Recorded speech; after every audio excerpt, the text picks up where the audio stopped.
समस्त मिथिलावासी के प्रणाम करै छी। हम एकटा पराती गीत लऽ कऽ अयलहुँ हेँ। आशा करै छी जे सब गोटाके नीक लागत। जानकी के कोन हरि भैया लक्ष्मण, सीता जी के कोन हरि, जानकी के कोन हरि भैया लक्ष्मण, सीता जी के कोन हरि, लेसु प्रहलाद मंदिर घर ढूढ़ू, लेसु प्रहलाद मंदिर घर ढूढ़ू, पलंगा सोना पड़ी भैया लक्ष्मण, पलंगा सोना पड़ी भैया लक्ष्मण, जानकी के कोन हरि, जानकी के कोन हरि भैया लक्ष्मण, जानकी के कोन हरि, अनदीन आबित बैसल पाबी, अनदीन आबित बैसल पाबी, जल लेने द्वार खड़ी भैया लक्ष्मण,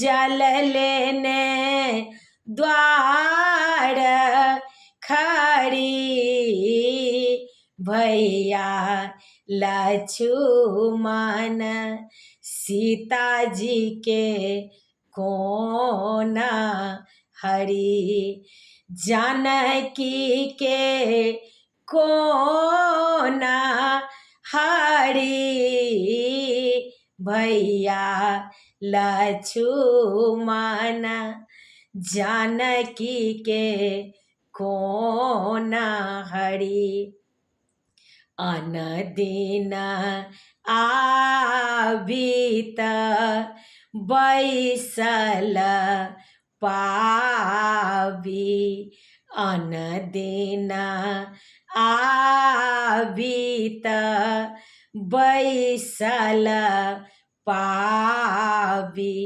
रसोइया त सोना पड़ी भैया लक्ष्मण, रसोई घर सोना पड़ी भैया लक्ष्मण, जानकी के कोन हरि, जानकी के कोन हरि भैया लक्ष्मण, सीता जी के कोन हरि, सूरदास प्रभु तुम्हारे दरस को, सूरदास प्रभु तुम्हारे दरसा को। विपत्ति में विपत्ति परी भैया लक्ष्मण। विपत्ति में विपत्ति परी भैया लक्ष्मण।